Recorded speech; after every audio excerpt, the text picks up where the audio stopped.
إن الحمد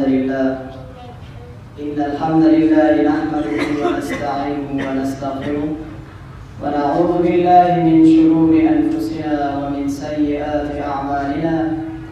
من يهده الله فلا مضل له ومن يضلل فلا هادي له. ونشهد أن لا إله إلا الله وحده لا شريك له. ونشهد أن محمدا عبده ورسوله. أما بعد فأعوذ بالله من الشيطان الرجيم. بسم الله الرحمن الرحيم. يا أيها الناس إنا خلقناكم من ذكر وأنثى وجعلناكم شعوبا وقبائل لتعارفوا إن أكرمكم عند الله أتقاكم إن الله عليم خبير. صدق الله العظيم. وقال رسول الله صلى الله عليه وسلم: ليس منا من دعا إلى عصبية وليس منا من قاتل إلى عصبية وليس منا من مات إلى عصبية. الحديث. ده هر سنة مخصوص تاستا نبوي كفار قرآنكم شف ألفاظ دفواي. السلام عليكم ورحمة الله وبركاته.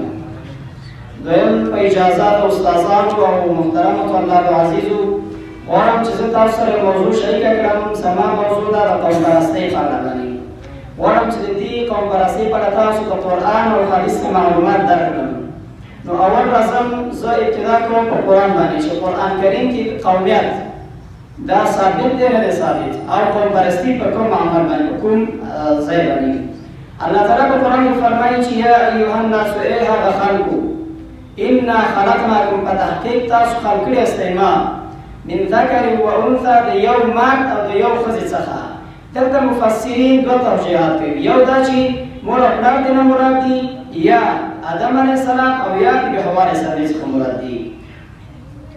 وشعوبا وقبائل او تاسو ما شعبه او قبیلې ګرځولي استی. وجعلناكم شعوبا وقبائل ګرځولي استی ما تاسو شعبې او قبیلې په څه خاطر باندې لتعارفوا په دې خاطر باندې تاسو یو بل وپېژنئ، نه په دې خاطر باندې چې تاسو قوم پرستي وکئ او دغه لاره تاسو محکم ونیسئ. بیا الله تعالی څه وایي په دې آیت کې؟ بیا الله تعالی وایي چې ان اکرمکم عند الله اتقاکم. په تحقیق تاسو کې هغه څوک بهتر د الله په نسبت باندې چې هغه تقوادار وي. الله تعالی را نه دی ویلي چې هغه څوک بهتر وي چې هغه قوم پرستي کوي. قوم پرستي په دې خاطر باندې چې څوک یو قوم پرست وي. قوم په دې خاطر باندې دی چې الله تعالی تاسو وپېژني، تاسو یو بل ته معرفي کړي چې دا فلان قوم دی دا فلان قوم دی. بیا الله تعالی وایي چې تاسو د یو قوم بل قوم پر مسخرې مه کوئ. دا په دې دلالت کوي چې دا قومیت خو دی خو قوم پرستي نشته په اسلام کې. الله تعالی وایي چې یا ایها الذین آمنوا لا یسخر قوم من قوم عسى. تاسو مسخرې مه کوئ یو قوم د بل قوم پورې. یعنې دلته دا مراد دی چې تاسو قومیت مه کوئ، صرف قومیت باندې چې وپېژندل شولې بس دا تاسو لپاره بس دا یو نشانه د الله تعالی ده چې د هغې د خلقت او د هغې د نشانونو یو نشانه ده. راځم تاسو په ډېره معلومات درکړم چې د قوم پرستۍ مؤسس څوک دی. تاسو بهتره معلوموي چې د یو کار مؤسس ښه شخص وي، مسلمان وي، نو هغه کار چې دی ښه نیک او د اسلامي طریقه باندې برابر وي. او د یو کار چې مؤسس خراب وي نو هغه کار هم خراب وي، د خپلو شخصي اهدافو لپاره کار سرته رسوي. د دې مؤسس چې دی شیطان علیه لعنت د قوم پرستۍ. ځکه قرآن کریم کې الله تعالی کله چې ورته وویل چې تاسو ته سجده وکړه د آدم علیه السلام ته، نو ته دلته قوم پرستي کړو ویل انا خیر منه، زه دوی څخه بهتر یم. دا بهتروالی چې وکړو دا د قوم پرستۍ په اړه باندې ده، قوم پرستي په معنا ده. نو بیا ویل چې خلقتنی من نار وخلقته من طین. زه یې پیدا کړم د اور څخه، اور چې دی په مطلب علوي او بلندي لري، مطلب جیب وي هغه، او خلقته من طین او هغو چې تا پیدا کړي د خاورې څخه، او خصوصا خاوره چې د تواضع یعنې عاجزي لري. نو دلته یې قوم پرستي وکړله. نو الله تعالی ته مقابل کې بیا څه وایي؟ قال فاخرج منها فانك رجيم. پس خارج شه ځکه چې ته رټلی شوی او ړنده شوی. بیا الله تعالی په بل ځای کې ورته وایي چې ته او ستا پیروان چې هر څوک وي هغه به زه جهنم ته وړم او جهنم به د همدوی څخه ډکوم. یعنې د یو کار مؤسس چې شیطان شو نو تاسو خپله فکر وکړئ چې دا به څه پایله لري موږ دپاره. دې کې بیا رسول الله صلی الله علیه وسلم څومره مثالونه ورکړي دي او څو شرایط یې بیان کړي، خو زه ډېره مختصر تاسو څو دانې وړاندې کوم. اول شرط دا دی چې څوک چې دا قوم پرسته کوي دا زما د ډلې څخه نه دی، یعنې د خپل جماعت څخه یې ویسته. پیغمبر صلی الله علیه وسلم فرمایي لیس منا من دعا الی عصبیة، نه دی زمانه هغه څوک چې دعوت کوي د قوم پرستۍ په اړه باندې. قوم پرستي د څه کوي؟ دعوت کوي، هغه د زما ډلې څخه نه دی. بیا څه وایي؟ ولیس منا من قاتل الی عصبیة، او نه دی هغه څوک چې څوک د قوم پرستۍ ته جنګ کوي، د هغې سره مطلب همکاري او کومک کوي، او د هغې په مخالف کې مقابل کې جنګ کوي، مقابل چې څوک د هغې سره جنګ کوي. بیا څه وایي؟ ولیس منا من مات الی عصبیة، او نه دی هغه څوک زموږ د ډلې څخه څوک چې قوم پرستۍ کې مړ شو. دا خو چې په قوم پرستۍ کې مړ شو دا پیروي د چا و؟ شیطان. دا د همغې سره به جهنم ته ځي. بیا رسول الله صلی الله علیه وسلم یو حدیث د مثال په طور باندې وړاندې کوي چې مطلب دغه قوم پرستي څه یوه معنا لري، څه مثال لري. هغه وایي چې دا قوم پرستي هغه شخص چې د خپل قوم سره په غیر امورو کې چې په اسلام کې هغه امور جایز نه وي، روا نه وي، هغې سره کومک کوي. دا په مثال د یو اوښ دی چې فارسي ورته شوتر وایي. دا په مثال د یو اوښ دی که چېرته دا په یو چا یا په کوهي کې ولیږي نو دا به چې تاسو چېرې چې ودرې لکۍ نه خو په فارسي کې ورته دومش وایي، د لکۍ څخه راجګوي.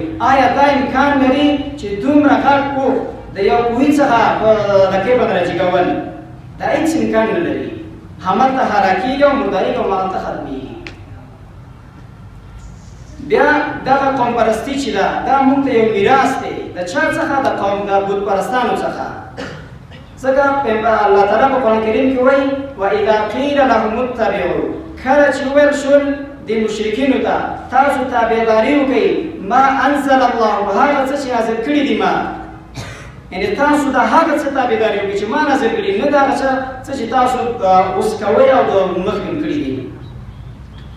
بیا څه وایي مشرکین؟ قالوا بل نتبعو، قالوا مشرکین به ویل چې بل موږ دا ستا د نازل شوي تابعداري نه کوو بلکې نتبعو تابعداري کوو ما آباءنا، قالوا بل نتبعو ما وجدنا علیه آباءنا، هغه څه چې موږ پیدا کړي دي او زموږ پلرونو کړي دي موږ د هغه څه تابعداري کوو. بیا الله تعالی څه وایي؟ اولو کان الشیطان یدعوهم الی عذاب السعیر، که چېرته دوی شیطان دعوت کړي د یو عذاب چې هغه شغلې وهونکي عذاب وي، دوی به برطرف شي ورسره. یعنې دا قوم پرستان چې دي دا بوتان هغه بت پرستو کې هم شته دی، خو هغوی چې څومره جاهل وو هغوی نه اسلام ورسره و نه ورسره قرآن و نه خدای پېژندل، هغوی قوم پرستي کوله، هغه یو جاهلیت و یو اندازه باندې. اما نن چې مسلمان قوم پرستي کوي دا یو بدترین جاهلیت دی، ځکه ده سره قرآن شته دی، خدای پېژني، رسول ورته راغلی دی، دا هر څه ورته شته، خو دا بیا هم قوم پرستي کوي. د دې څخه رسول الله صلی الله علیه وسلم څومره وارې منع کړی دی که نه، حتی دا قوم پرستي باطل ګڼلې ده. په یو حدیث کې راځي پیغمبر سره فرمایي په د ایام تشریق الحجة الوداع کې هغه یو خطابت وکړ مسلمانانو ته، ورته وایي ستاسو رب یو دی، یو مکلار دی، نه عجمي په عربي باندې بهتر دی او نه عربي په عجمي باندې بهتر دی، نه سور په تور باندې بهتر دی نه تور په سور باندې. یعنې دا مطلب چې هېڅ څوک په چا باندې بهتر نه دی. بیا اخر کې څه وایي؟ ان اکرمکم عند الله اتقاکم، په تاسو کې بهترین هغه څوک دی د الله په نسبت باندې چې هغه تقوادار وي، تقوا کوي. تاسو نن وګورئ په افغانستان کې چې دی په 99.9% ټول امت مسلمه د قوم پرستۍ ته کار کوي، په قوم پرستۍ کې وژل کېږي او قوم پرستۍ کې مسجد بالاخره هلاک هم شي. د دې قوم پرستۍ په اړه باندې څومره مسلمانان هلاک شول. دغه جنګ چې تاسو وینئ نن 40 کاله دغه جنګ دوام لري، دا ټول د قوم پرستۍ دی.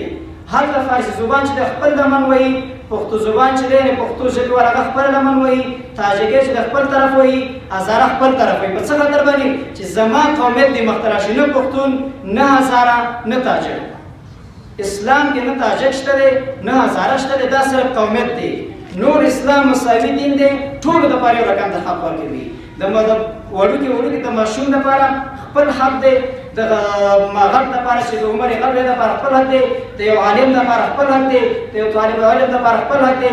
خدای نه دي ویل چې تاسو قوم پرستۍ او په قوم پرستۍ کې ستاسو دپاره حق شته دی.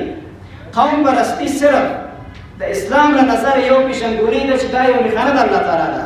خو موږ او تاسو دومره جاهل یو، د دومره په جاهلیزم اوج ته رسېدلی دی چې موږ او تاسو قوم پرستي یو مهم کار بللی دی. حتی د اسلام موږ هغه مخکې کړی دی. نن چې هر څوک جنګ کوي صرف د قوم دپاره جنګ کوي، او چې په دې کې څوک هلاک شول هغه هلاک شو، هغه به ورځ د قیامت د شیطان سره بسېږي او د شیطان پیروي به وي، جهنم ته به د هماغې سره ځي. نو بناً زه خواهش کوم، زه یو تاسو سره دغه کوم، یو عذر ته کوم هغه اشخاص چې دا زما خبرې اوري، قوم پرستۍ نه واړوي، نه پکې خیر شته او نه پکې برکت شته دی، حتی هلاکت پکې شته دی، خیر پکې نشته دی. د قوم پرستۍ څخه واړوي. کله به چې مسیحیانو، دا مسیحي چې ورته وایي که نه، د عیسی علیه السلام د قوم ډلې، هغوی به چې کله په یو اسلامي ممالکو کې لاسوهنه نه شو کولی، نو هغوی به قوم پرستۍ ته لمن وهله چې قوم پرستي راوبلېږي او دوی په خپل منځونو کې سره اخته شي. او دا قوم پرستي یو بدترین نفاق دی چې د مسلمان په زړه کې اچوي. او وګورئ هر مسلمان داسې نه چې یو، حتی عالمان علما په دې باندې اخته دي، په دې قوم پرستۍ باندې، او په دې مرض باندې هم اوس هم راګېري او کار کوي. د قوم پرستۍ دپاره دوی کار کوي چې د مسلمانانو هغه اشخاص چې په دې نه پوهېږي د هغې روحیه راواړوي، د هغوی فکرت راواړوي، د قرآن او حدیث په غلط معنا او په غلط تفسیر سره هغوی ځان ته اړوي چې دا زموږ قوم بهتره دی، د فلان قوم شی بهتره نه دی. نو زه تاسو نه خواهش دا کوم چې دا قوم پرستي یو ډېر بد مرض دی. دا چې چا واغست هغه په د اسلام نه هم تېرېږي، ځکه چې قوم پرستي خصوصا په افغانانو کې دوی یو کار لري چې دغه غیرت او دغه ضد او کینه، دا یو بدترین مرض په دوی شته دی. کله چې یو شخص دغه صفات ولري، نو هغه چې بیا قوم پرست شي، نو هغه نه بیا تمه کول نه دي پکار، ځکه چې هغه بیا ډېر یو خطرناک اشخاص د دې څخه وځي. نو زه تاسو له بیا هم دا خواهش کوم، هغه ورونه چې دا ویډیو ګوري، دا تاسو دا خبرې واورئ د اشخاصو د قوم پرستۍ څخه واړوي. قوم پرستۍ کې خیر نشته، نه په قرآن ثابت کړی، نه په حدیث ثابت کړې ده. نو که کوم سهو او غلطي شوي له ما څخه، تاسو نه بخښنه غواړم. او بس الله تعالی مو روغ جوړ او صحتمند راوړي. الله تعالی دې موږ او تاسو د قوم پرستۍ له مرض څخه وساتي. واخر دعوانا الحمد لله رب العالمین.